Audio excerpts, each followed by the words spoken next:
played it too.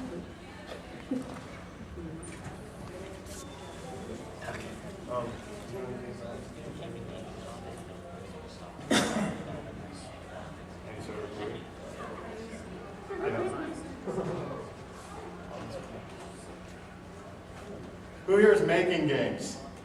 Anyone making games? Yeah, sweet. You, what game are you making? Board game, card game, video game? It's a card game / drinking game. Sweet.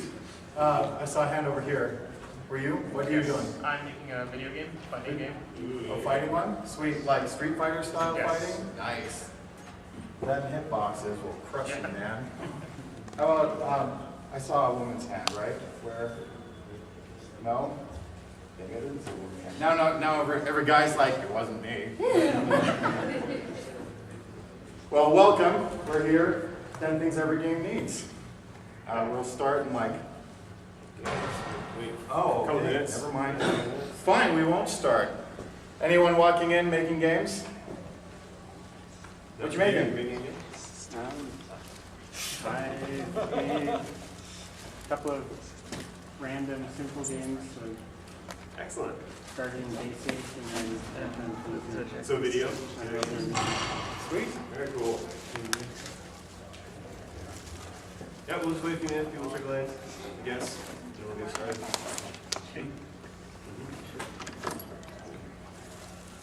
Where's Flux when you need it? yeah. I still have it. Where's the? I still have it. Really? Really. 100% really still have it. He will not play it. Mystery solved. Flux? He hates Flux. We have No, like the copy of Flux that I have is his copy that I stole.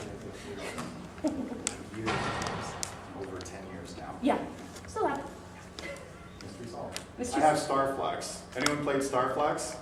That was one of the first games that I felt like super like validated by, because I got every single reference in the card, like every single one. It was like, yes! Anyone watch Big Bang Theory? That's like the payoff for our childhood, isn't it? Right?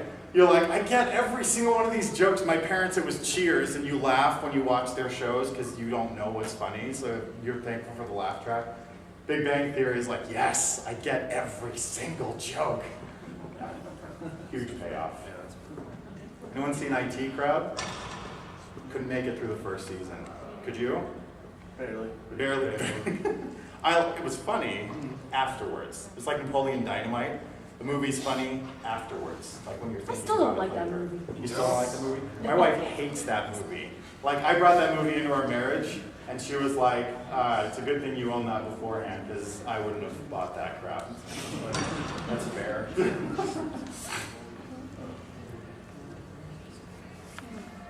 Is it anyone's first like convention ever? No, I've been to some kind of convention before. Awesome. Check.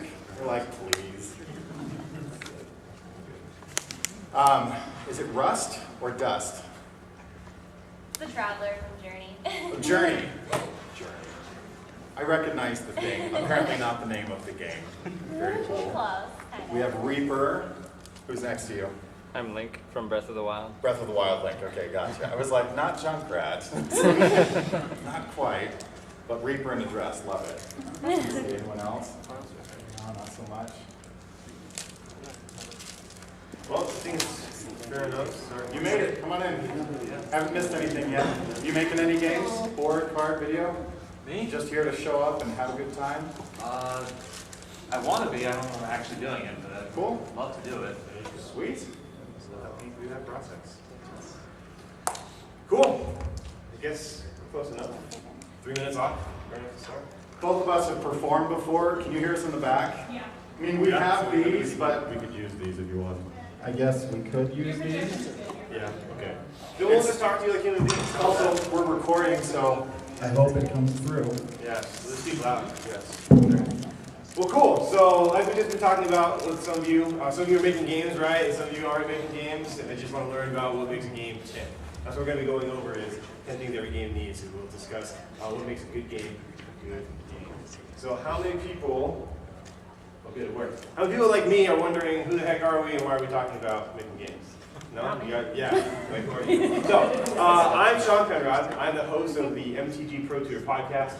It's a Magic the Gathering podcast where I interview the best and brightest Magic the Gathering players in the world. I bring on Grand Prix top 8s, Pro Tour top 16s. We talk about their journey through Magic, what they've learned, their ups and downs along the way. But through Magic, I've been introduced to the world of games and consider myself like a self-appointed student of Mark Rosewater.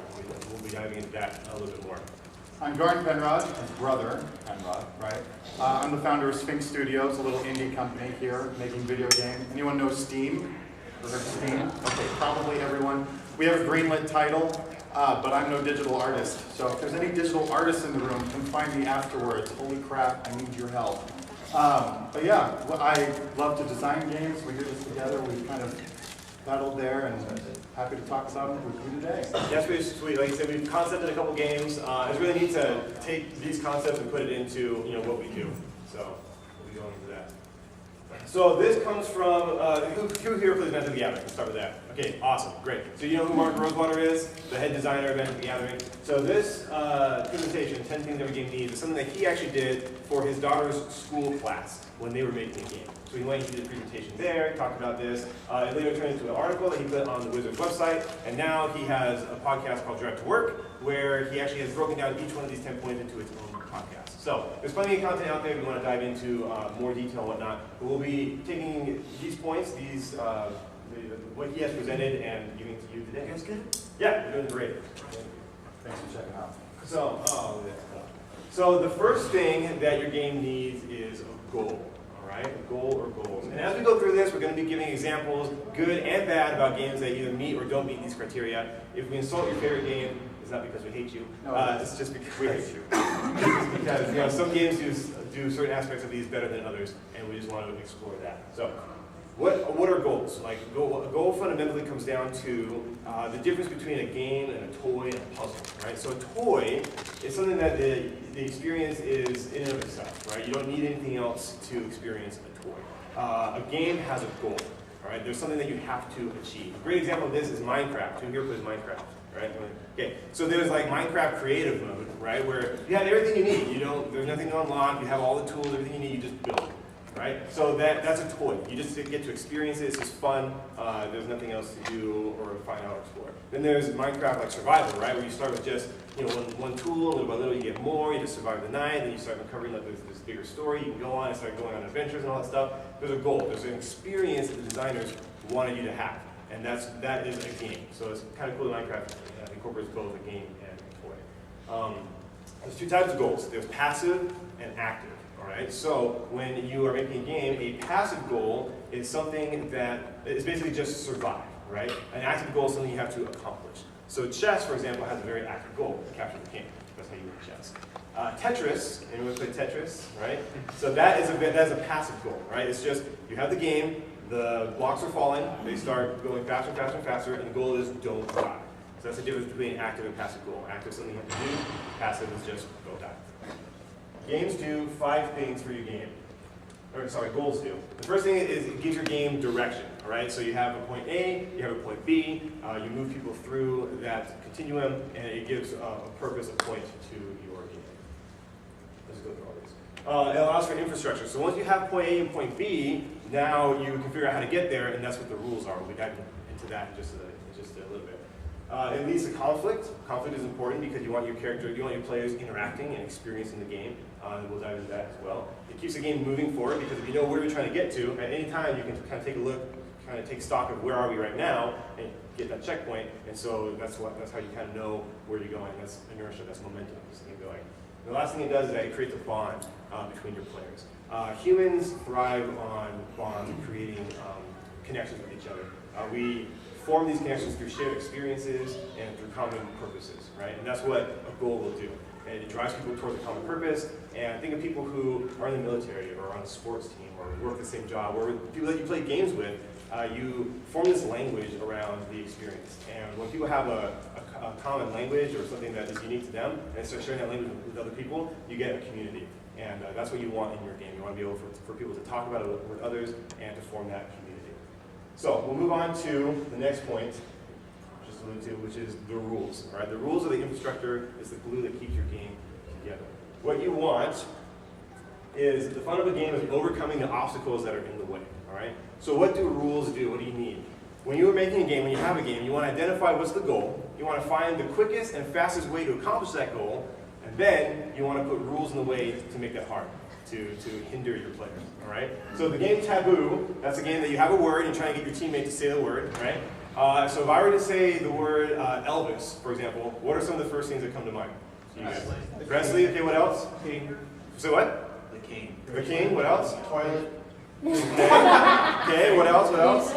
Music, right, okay. So in the game Taboo, they'll have a card that says Elvis on it, and then there'll be a list of words that you cannot say. Except for toilet. Toilet's Yeah, it's probably on there. But most likely, it is the King, it is Presley, it is Tennessee, or whatever, right? Those things that you would immediately associate with that word, Taboo takes away. So here's the goal, say this word. Here's the quickest and fastest way to get to it, and then the rules take that away from you. That's what it does. Because we'll talk a lot about fun today. Fun, one of the definitions that I love, is moving from an unhappy state to a happy state through a self-mastery loop. All right? So overcoming obstacles is one of those ways that people experience fun, because there's a challenge and they overcame it, and through that experience they say, oh wow, that was fun. Mark Rosewater says it is not crucial for your players to know everything at the end of your first game. They just need to know enough to play the second game. All right? And that's what rules do. What you want to think about as you're going through your rules is broad to narrow. Okay? So broad rules are rules that you absolutely have to know in order to play the game. Okay? So using Magic the Gathering as an example, you have to know how to play lands, how to cast spells, how to do combat. You have to know that the point is to get your opponent from 20 to 0 or make their deck run out. You have to know those things. And a narrow rule would be like specific interactions. Again, Magic the Gathering, it would be how two cards interact with each other. You don't need to know exactly how those two cards work to play the game. You can just kind of you teach that part when you get there, right? So broad to narrow is how you want to think about it, especially if you are ever making a game and writing rules. You want to expect that your players will put the rules down at any moment and start playing the game. They'll come back to them when they get stuck, but they're going to put the rules down and just start playing. And so you want to make sure that you deliver what they absolutely have to know to play, and then kind of move down to the more specific interactions as you move on. So that's what rules do. It provides the context, and also it establishes the relationship that your players have. It lets the players know, are we on a team going for the same goal? Are we enemies and trying to accomplish something before the other person? And when you establish that relationship, it provides the context in which your players will interact with each other. So, interaction. We are inherently social creatures. I know everyone that's not here is like, oh, you gamer people, all you do is you sit and you play the games along here. We play them with each other. Sometimes we play them with each other over the internet or whatever, but as humans, we are inherently social creatures.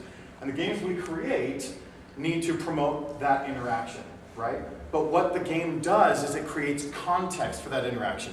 If you get 1,000 people or 600 people or whatever and put them all in the same room with no context, you're going to have a lot of silence until the 20 people, you know exactly who these people would be in your life, will stand up and get something going, either a dance or a party or a truth or dare session or whatever, right?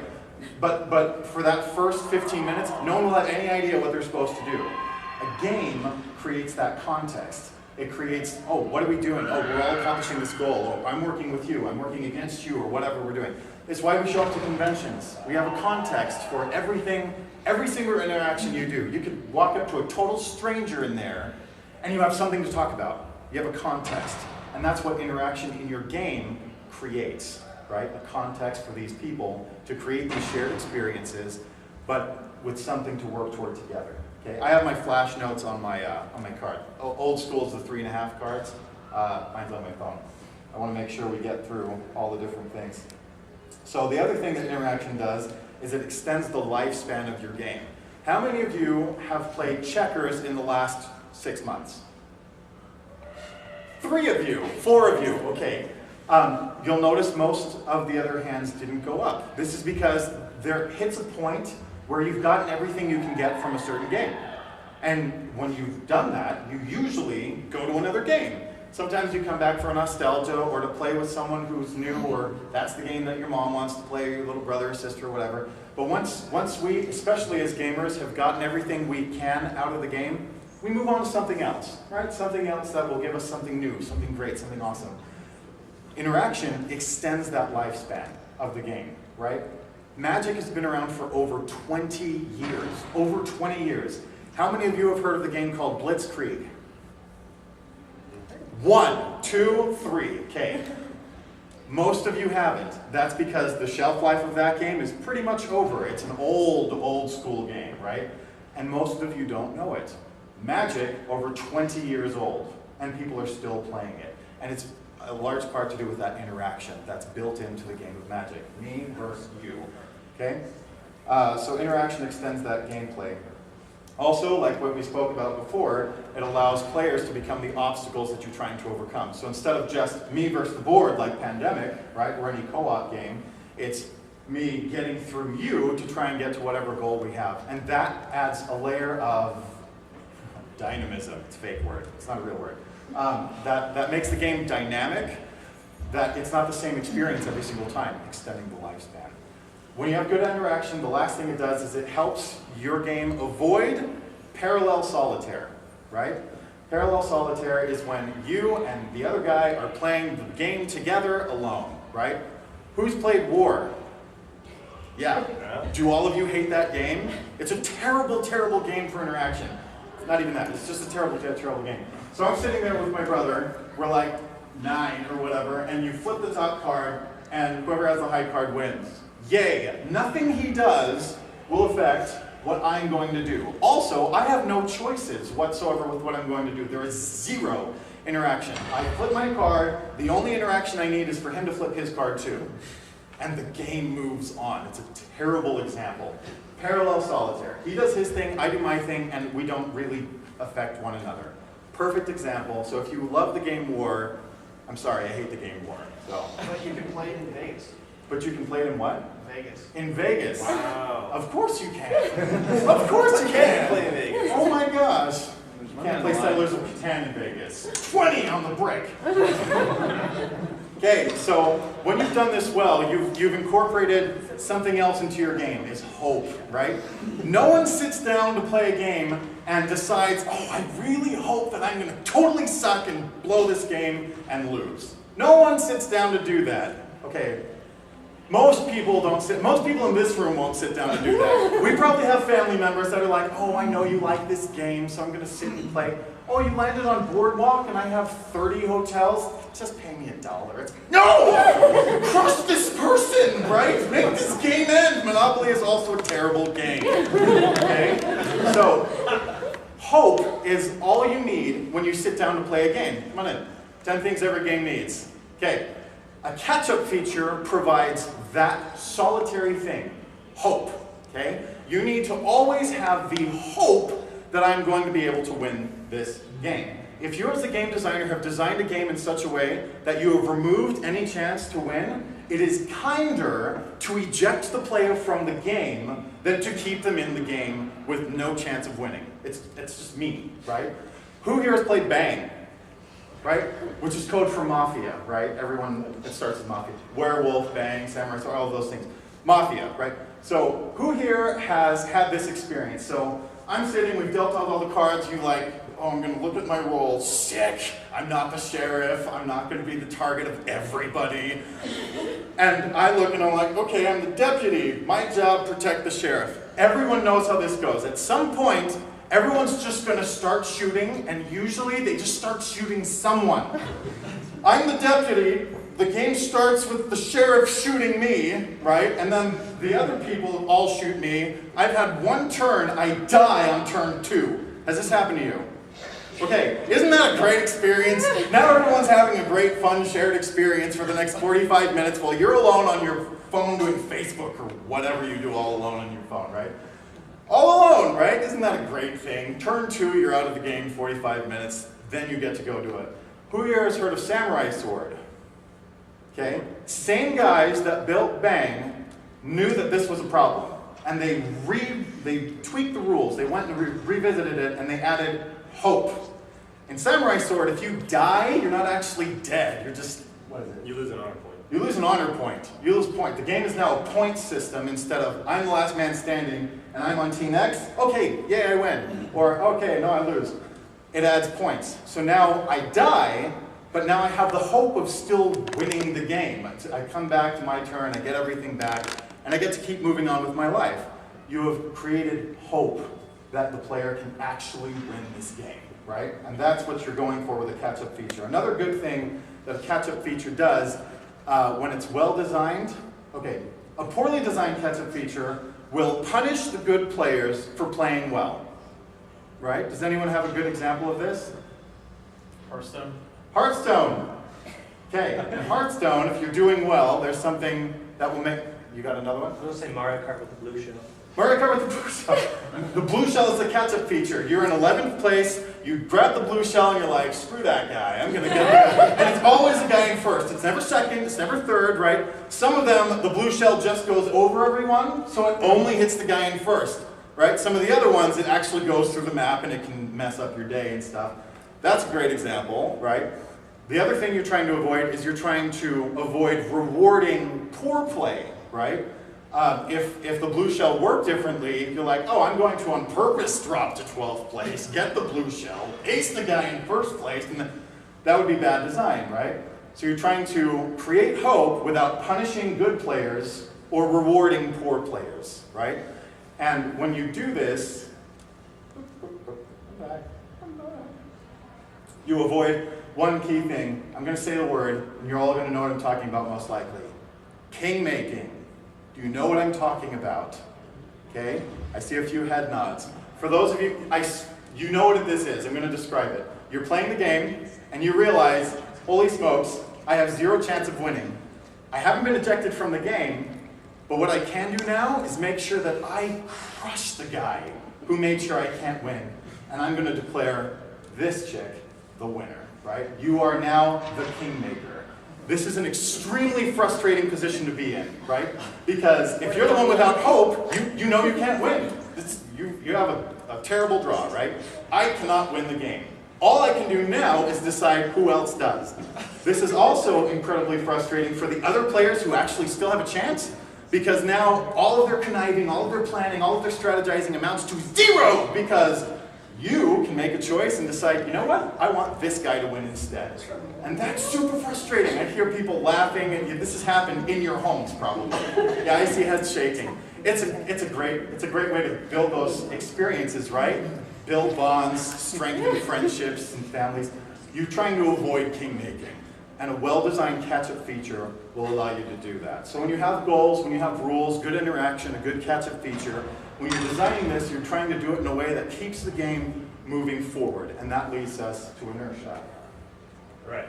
So inertia, like we just said, is what keeps the game moving Come on, this is forward. funny. You gotta get the full number on the side. That's pretty good. Anyways, and so you want your players to experience what you've planned for them. And you don't want the beginning, middle, and end of your game to feel the same. Okay? You want them to feel different, to have different phases to them. And inertia keeps the players moving through that experience. Think if your players were to tell a story at the end of the game, would there be a beginning, a middle, and end? Would there be like a build-up to a climactic finish? That's kind of what you want in your game. And you want some mechanic, something built into the game that keeps the game moving forward. For example, again, using Magic the Gathering, if I just draw, don't do anything, and pass a turn, and then you draw, don't do anything, and pass a turn, eventually the game will end, because when one of us runs out of cards, the game's over. That is a built-in mechanic that says the game will end at a certain point, all right? And there's many games that are like this. One example that we have is Pandemic, right?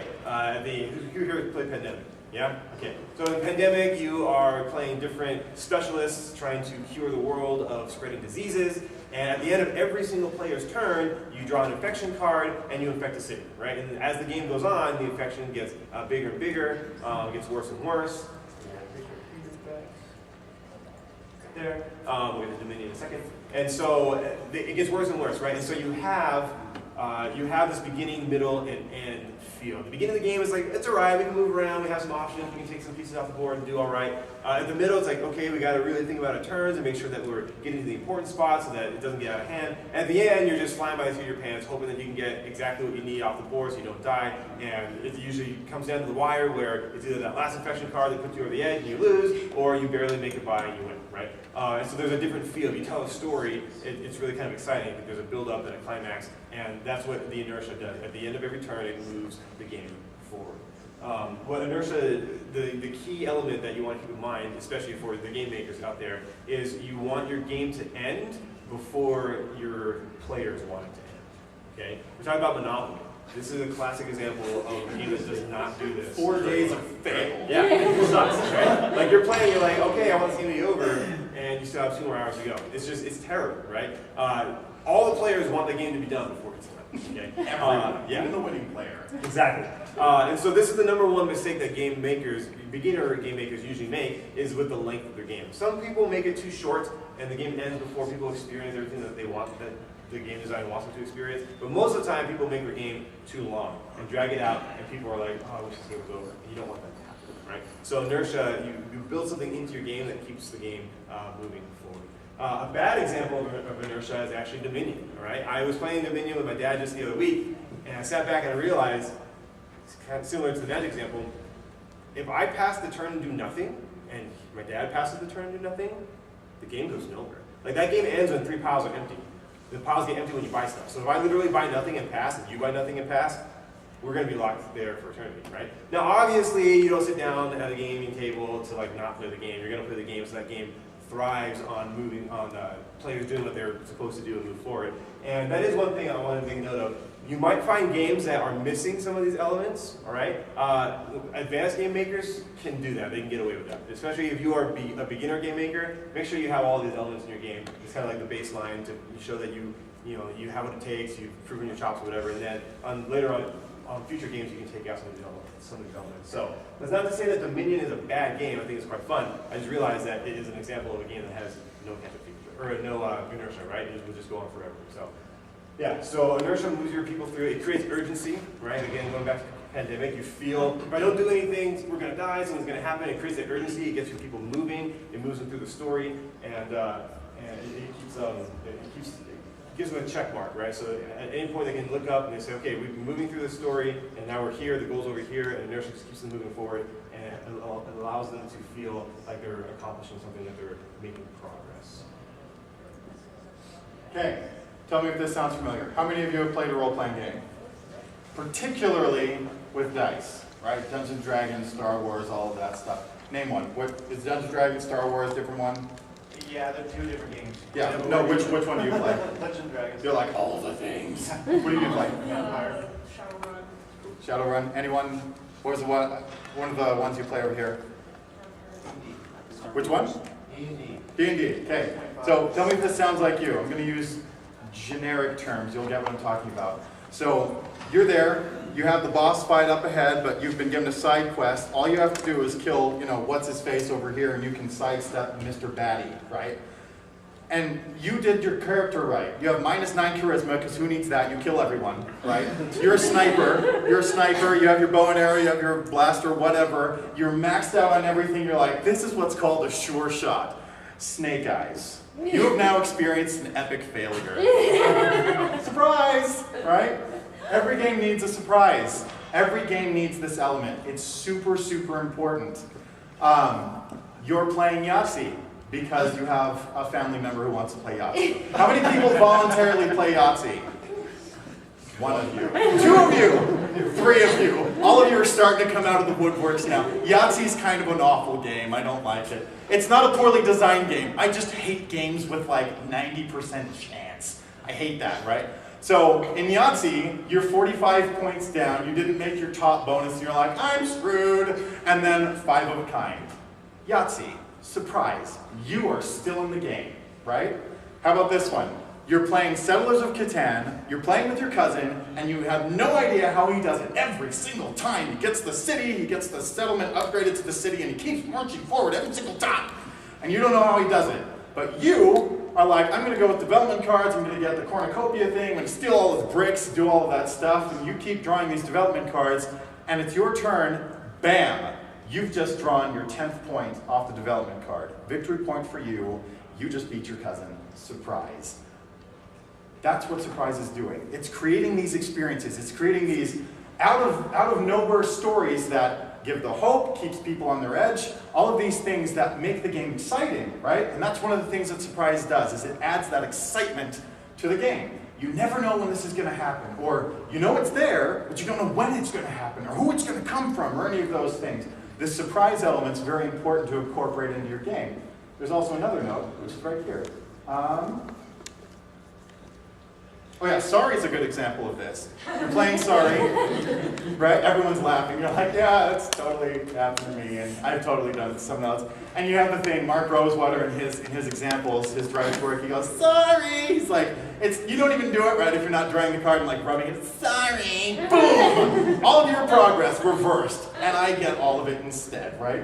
So this is the kind of stuff you're going for. Now we keep talking about fun. This adds fun. We keep talking about replayability, extending the lifespan.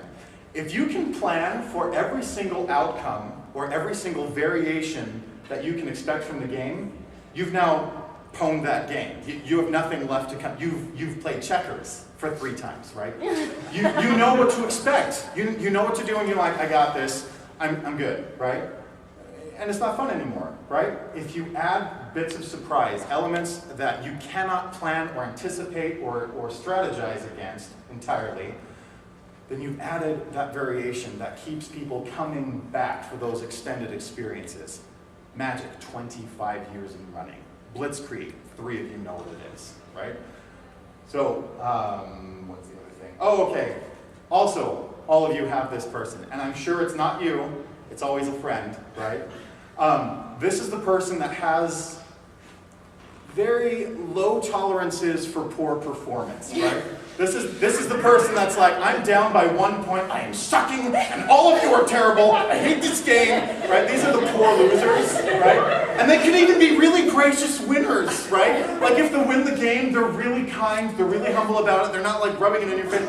But if they're losing the game, you're like, oh my gosh, someone just give him 5 points. Shut him up, please. Okay, your surprise adds a very important thing. You give a soft landing for those people's egos, right?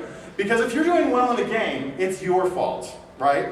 I'm doing well because I planned for this, I did this, I made the right decision, all of that stuff.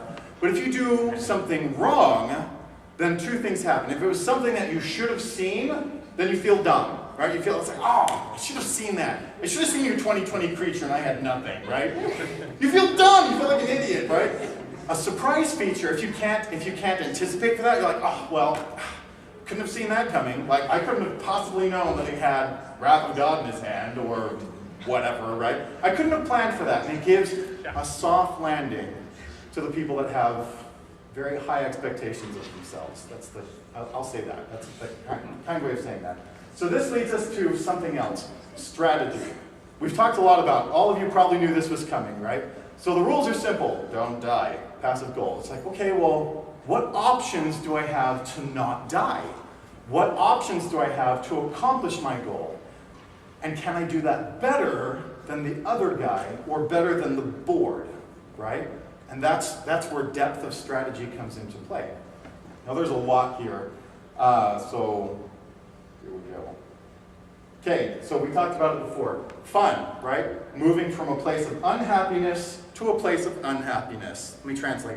Moving from losing to winning, right? Everyone likes to win. Well, most people like to win. I don't know anyone who doesn't like it. I like to win. So using mastery loops. Place of unhappiness to a place of happiness through mastery loops. The more strategy your game has, the more mastery loops you give people access to. That's what you're going for. Dominion, we talked about before, is a great example because you draw up the 10 cards that you're going to have to play, and now if I can figure out how to master these cards and all the different variations of them for this gameplay better than my opponent, I will succeed. I will win. Using a mastery loop to move from unhappiness, losing, to happiness, winning, right? That's what deep strategy allows for you to do. It also allows for your game to have that narrative, right? Checkers. How many people go and talk about that riveting game of checkers? I keep knocking on checkers. It's because it's very, very, very simple. No one goes home and says, let me tell you about this game of checkers I just played. It was incredible. I got to the other side, I was king, and then I won. That is not a very gripping experience. How many of you have played Time Stories? Okay. You all need to go. You're the one person Who get 2 people. Everyone else, I'm one of those people where it's one of those play once games. Stop, quit not listening to me, right? I usually shut those out, right? Those play once games, like, why would I pay $60 for a game I can only play once? Why? Go play Time Stories, and you will discover why. You will walk away with a story to tell, right? This is like going to watch a movie and then talking about it with your friends later. Only you're the movie! It's so much fun, okay? Strategy allows you to do that, to give those players those experiences, those stories that they talk about for years to come. Here's the other thing. When you're playing a game and you have a good experience, you attribute that good experience to the game. And as a game designer, that will happen to you.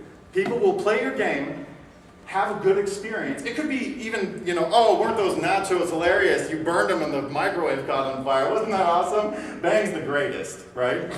People will attribute great experiences to your game because you're the one that brought them together. You're the one that gave them that context. You're the one that gave them a reason to come together and have a great experience. So give that to them. And deep strategy allows for more opportunity to let that happen. Something else, it allows you to have a personality that you pursue in every single game. In the game, we are not brothers. He is my arch nemesis, rival enemy that I need to kill, cut, destroy, and burn, right? Which he never does, which I never do.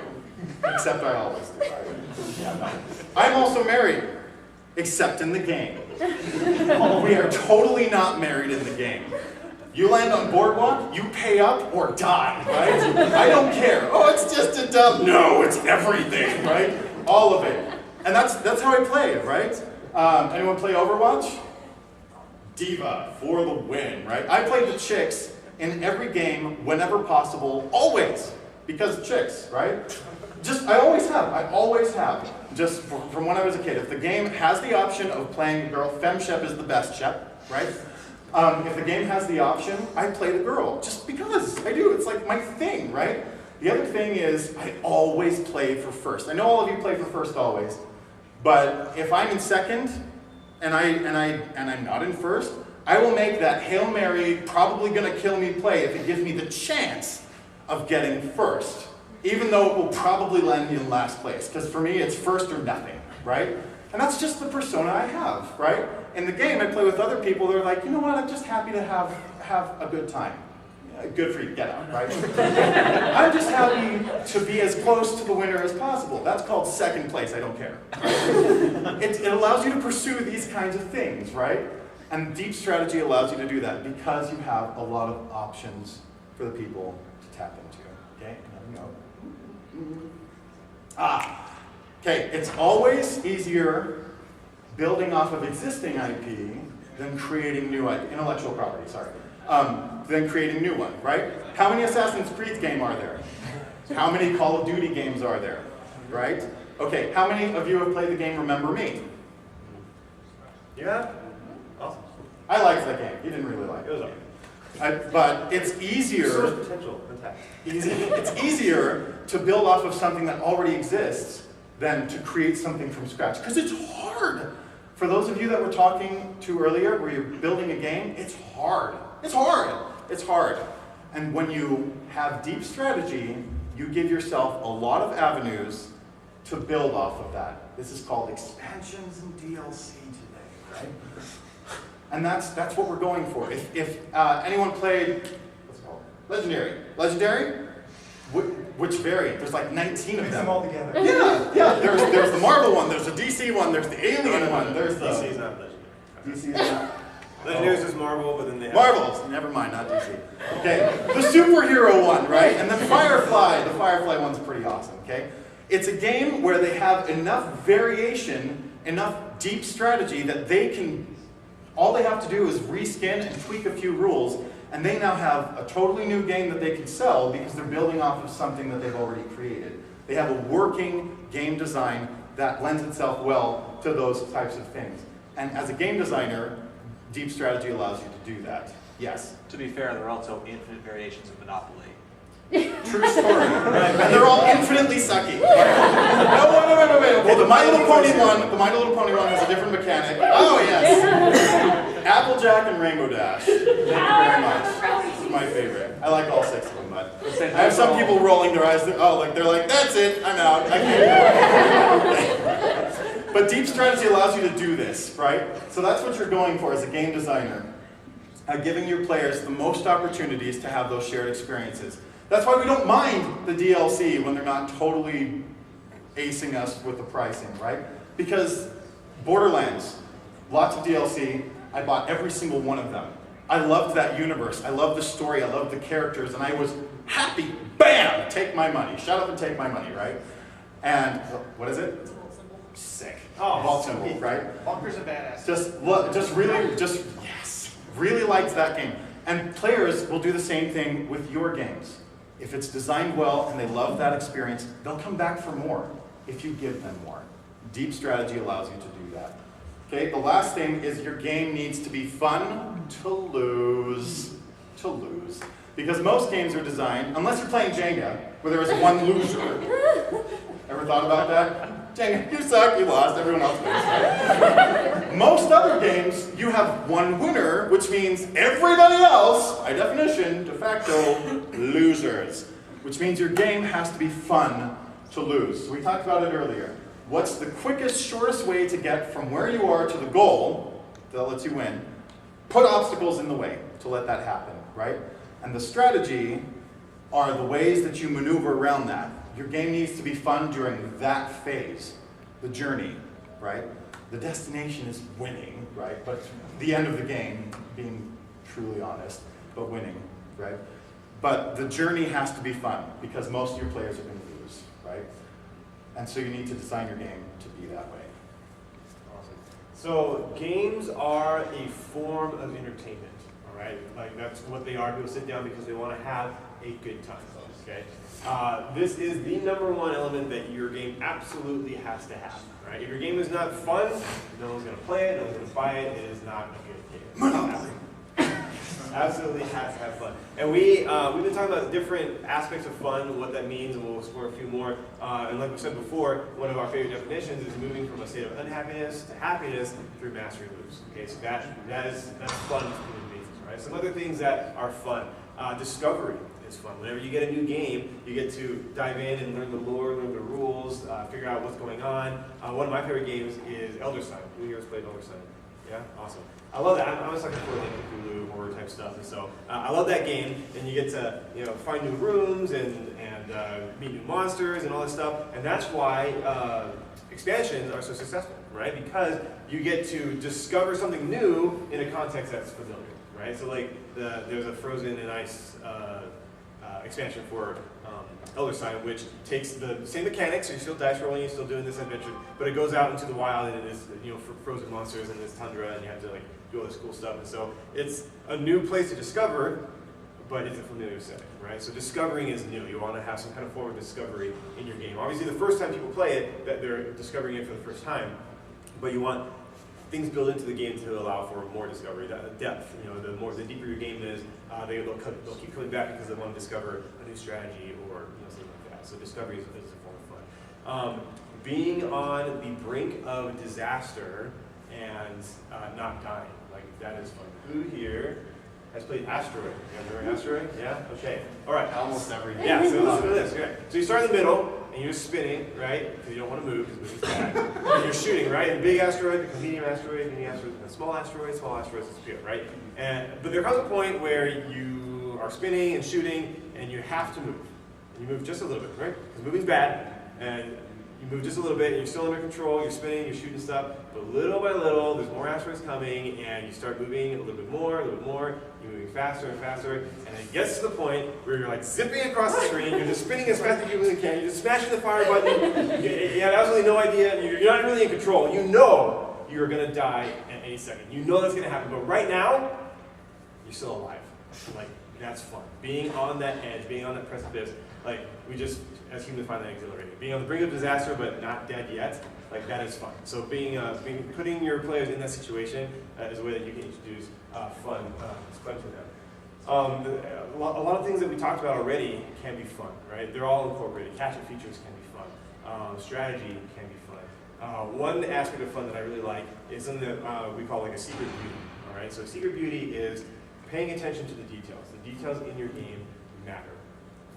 Magic the Gathering, they do this with their art. If you look at the art, there's always there's a lot of detail in the art. Mark Rosewater says that everyone won't notice everything, but everything will be noticed by someone. All right. So the details absolutely matter. My story with this is I was playing Overwatch. We've already established some Overwatch fans here, right? And we were attacking on Hollywood. And I remember, I don't know why, I looked up and I saw a plane in the sky, just flying across and up there. And that really hit me. I was like, wow, the fact that the designers put a plane, like not every single player is going to be playing, hey, what's that? You know, not everyone's going to do that, right? Yeah, exactly. Yeah, exactly. But the fact that they thought about that they put that amount of detail in their game, it instantly bonded me to the game, right? There was a connection between me and the game that I really liked, that I found very special. It's my private beauty with Overwatch, right? And that's what those details will do. It creates a connection between your players and your game. So the details matter. You take that into account as you're designing the game, as you're doing the flavor and the art. Those details people will notice, even if it's just like a small little, hand hanging out from a crushed rock or something like that. Someone will notice it and they'll appreciate it. They will appreciate it. I'm glad the designer put that in there for me to find, right? Not everyone's gonna find it, but those who do will greatly appreciate it. So private beauties are very fun. Social interaction is fun. We talked about that as well. Getting people to come together and experience something, like all these things are elements of fun. A great way to know if your game is fun or not is through laughter. Right? Laughter is the human body's response to fun, right? Like that's how we express that we're having a good time. So if you are watching people playing your game and they're laughing, that's a good sign. So on that note, a good way to know if your game is fun is have it play tested, right? So this is for the game designers out there, but then also if you are playing a game and you're laughing, you can say it's going to be fun. But if people are laughing, then that's good. So you want to be able to watch people play your game and gauge their emotional response. And if there's no laughter, well, then you have some work to do, right? And if there is laughter, then afterwards you can go to them and say, was this game fun, right? And if you get anything other than enthusiastic, yeah, this was awesome, then your game needs work. It's not fun, right? And one thing that you want to do is you don't want to confuse intellectual with fun. Like you don't want to, interesting with fun. You don't want to confuse interesting with fun. So interesting is like an intellectual stimulating experience, right? Now there are many games that are intellectually stimulating, that are very interesting, and they're also fun, but you can't have a game that's just interesting, right? There has to be some kind of element of fun. So keep that in mind. Anyone play Dixit? Oh, there you go. Interesting art. Not very fun. Says me anyway, right? Yeah. So what are some games that you guys find fun? Just throw out what's fun. Munchkin. Why? What's fun about that? The art is amusing. Okay. So you like art? Some of the comments and the little quips they put in there also I find funny. Art and flavor. Excellent. There's competition. Okay. Social interaction. You like that? Always changing. Yeah, exactly. What else? What's the other game people like? Finds fun. Come on, you like Journey, darn it. People play games. Come on. You're dressed up. Come on. What's a game? What is it? Binding of Isaac. Okay. What's fun about that? It's different every time. Okay. Different and So like so you're kind of discovering. We talked about the discovery thing. That's awesome. Every time you play, you get something new. What else? What's another? Ticket to Ride. Ticket to Ride. What's fun about that? What do you like? You never know if someone's going to block the path. Okay, he will. Yes. I have a story about that. Do you want a story? Sure, go. Okay, so New Year's Eve, we have the whole game thing, right? So it's the first time I had gone to this particular friend's house. My wife and I were there. We're not married in the game, right? And we're playing with some of our friends, and like what you said, if anyone in Ticket to Ride, if everyone starts taking the top line, you know they have Montreal to whatever that other thing, Chicago, whatever the one in Washington is, right? And you know that they have a 20-point whatever card. And it's awful, because if they draw the other one, they just need to go to New York. And you're like, oh my gosh, I'm like 48 points behind, right? So my friend's wife was taking that top line and was like, oh man, I'm in trouble. We're automatically 40 points behind. This is not going to be, well, I'm automatically 40 points. This is no bueno, right? And you know, the game's over when you have X amount of trains left, right?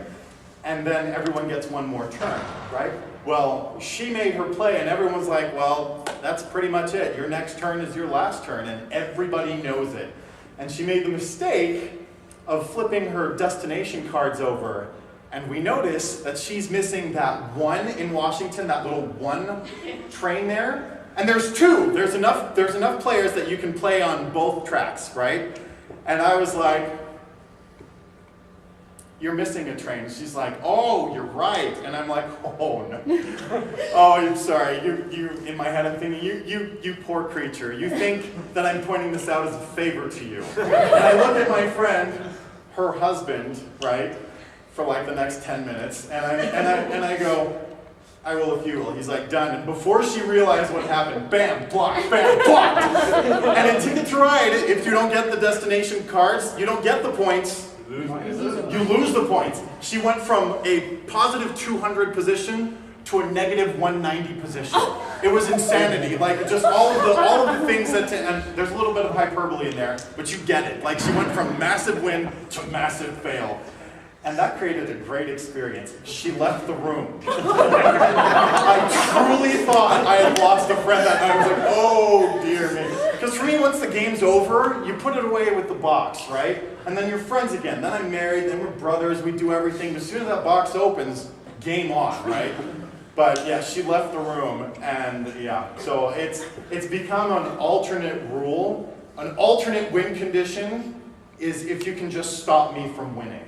I'm not even kidding, like, and this has bled over into other people's families, right? Not even my own family, they're like, well, is Garn winning?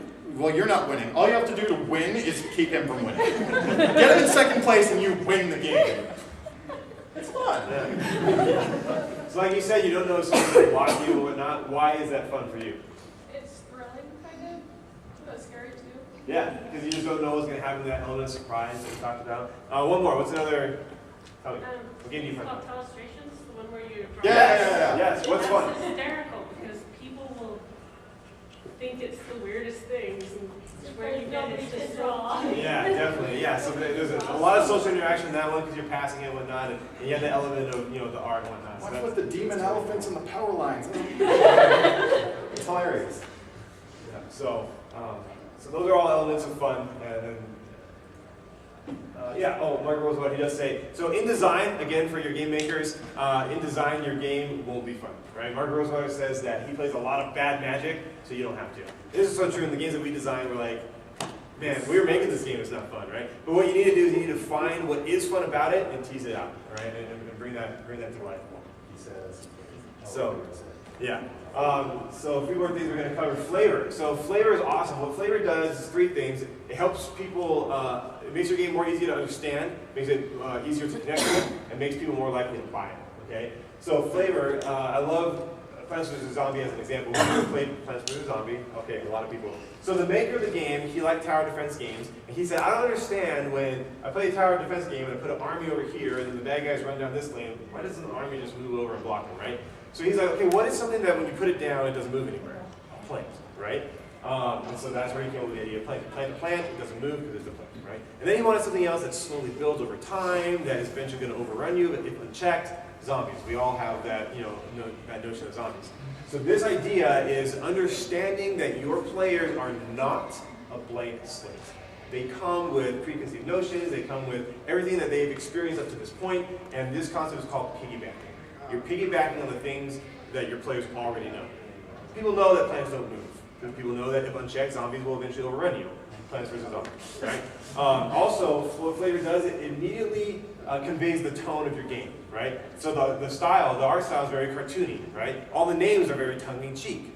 Walnut, pea shooter. It instantly illustrates that, hey, this is not a 28 Days Later, gory, I'm going to maul your body type of zombie game. It's very fun and lighthearted, and that's what flavor can do. It instantly conveys the tone of your game. It helps people understand what the game is about. It helps people understand the rules because if you can relate your mechanics to things that people already know, like flying in Magic, or if you have a zombie game and you move 3 spaces and all the zombies move only 1 space, for example, just making that up.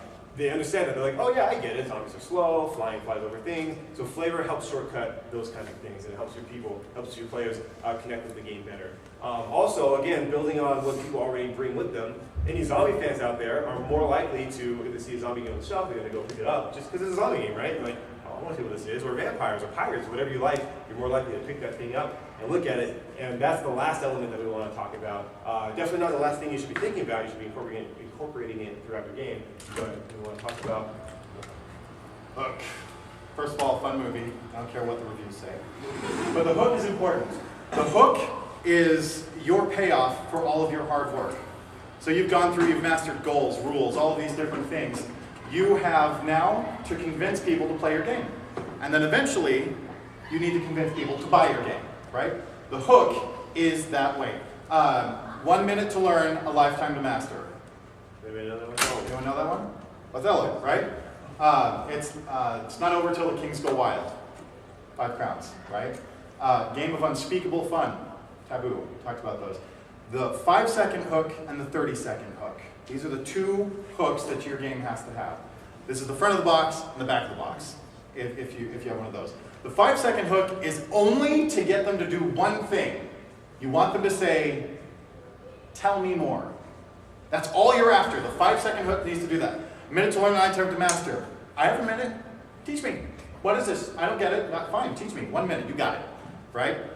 The 5-second hook leads to the 30-second hook. The 5-second hook makes them say, tell me more. And the 30-second hook is where you tell them more, but you give them about what they're trying to experience. What are they looking to take away from this game if they give it a shot, right?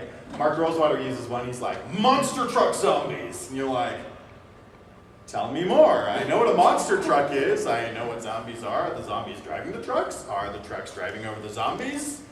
Tell me more, right? He just made that one up, but all of you are like, ooh. Okay. So the hook, 5-second hook, tell me more. 30-second hook, what do you expect? As the zombies, you try to take over the world, but whatever the 30-second hook is for that game, right? Front of the box, back of the box. You're not thinking about this at the end.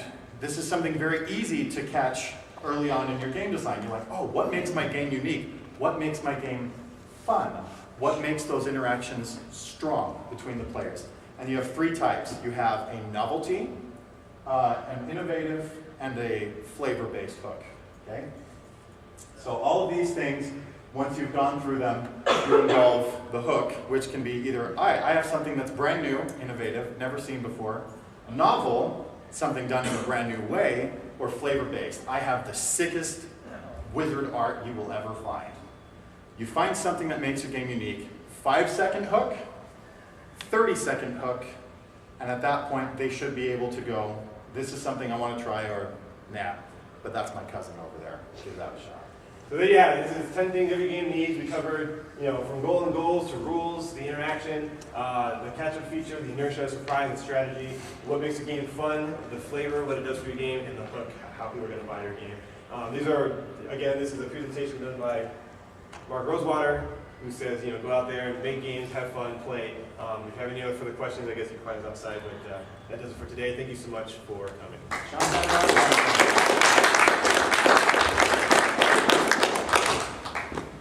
So before they kick us out, does anyone have any questions right off the bat?